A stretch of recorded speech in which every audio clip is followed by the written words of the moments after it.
வாழ்க்கை சிலருக்கு பூப்பாதையாக இருக்கும், சிலருக்கு முள் பாதையாக மாறும். ஆனால் தர்மதுரைக்கு அது ஒரு போர்க்களமாகவே மாறியது. தர்மதுரை ஒரு நடுத்தர வர்க்கத்து மனிதன். கூலி வேலை செய்து தன் குடும்பத்தை காப்பாற்றி வந்தான்.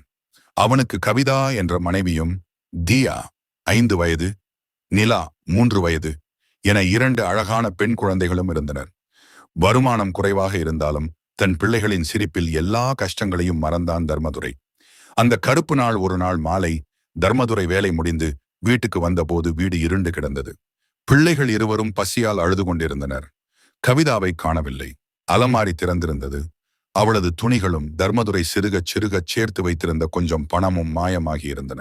விசாரித்த போதுதான் தெரிந்தது, ஆடம்பர வாழ்க்கைக்கு ஆசைப்பட்டு அவள் தன் கணவனையும் பெற்றெடுத்த 2 பிஞ்சுகளையும் தவிக்க விட்டுவிட்டு வேறொருவனுடன் ஓடிவிட்டாள் என்று.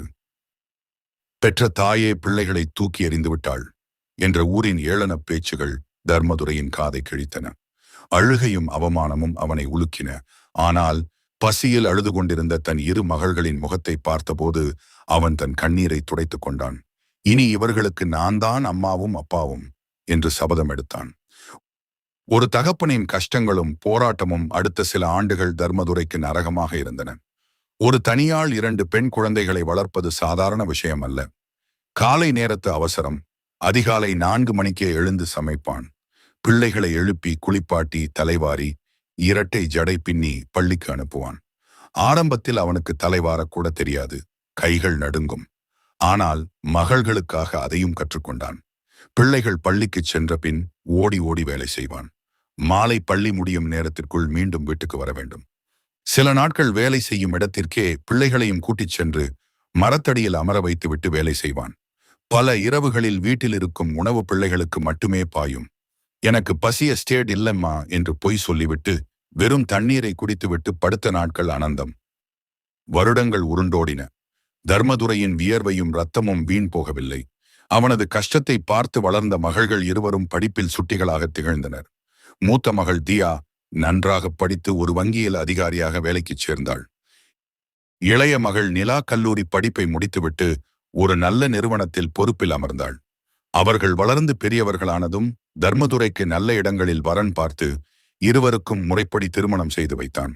திருமண மேடையில், அம்மா இல்லாத குறையை எங்க அப்பா எங்களுக்கு தெரியாமலேயே வளர்த்தார் என்று மகள்கள் கதறி அழுது அவனது காலை தொட்டு கும்பிட்ட போது அந்த திருமண மண்டபமே கண் கலங்கியது.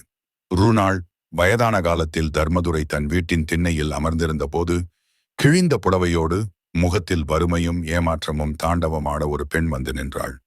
அது வேறு யாரும் இல்லை, அன்று ஆடம்பரத்திற்கு ஆசைப்பட்டு ஓடிப்போன கவிதாதான். அவளை சேர்த்து கொண்டவன் அவளை ஏமாற்றி நடுத்தெருவில் விட்டுவிட்டான். இப்போது தர்மதுரையும் அவனது மகள்களும் நல்ல நிலையில் இருப்பதை அறிந்து மன்னிப்பு கேட்க வந்திருந்தாள். மகள்கள் இருவரும் அவளை வெறுப்போடு பார்த்தனர். ஆனால் தர்மதுரை அவளிடம் கோபப்படவோ சண்டை போடவோ இல்லை. சாந்தமாக அவளுக்கு கொஞ்சம் உணவும் பணமும் கொடுத்துவிட்டு சொன்னான், நீ எங்களை விட்டுட்டு போன அன்னைக்கு நான் உடைந்திருந்தா என் பிள்ளைகள் அனாதையாகி இருப்பாங்க. ஆனா நீ கொடுத்த துரோகம்தான் என்னை ஒரு நல்ல தகப்பனா வாழ வச்சது. உன்னை பழி வாங்க எனக்கு விருப்பம் இல்லை. ஆனா உன்னை ஏத்துக்கிற இடத்துல என் மனசும் இல்ல, என் குடும்பமும் இல்ல. போய் வா. கவிதா தன் தவறை உணர்ந்து கண்ணீரோடு அங்கிருந்து நகர்ந்தாள். தர்மதுரை தன் மகள்களின் கைகளை பிடித்து கொண்டு நிமிர்ந்த நன்னடையோடு வீட்டுக்குள் சென்றான். ஒரு தாய் தன் பிள்ளைகளை கைவிடலாம், ஆனால் ஒருபோதும் ஒரு உண்மையான தகப்பனின் பாசம் தன் பிள்ளைகளை நடுத்தெருவில் விடாது என்பதே இந்த கதையின் உண்மை நிழல்.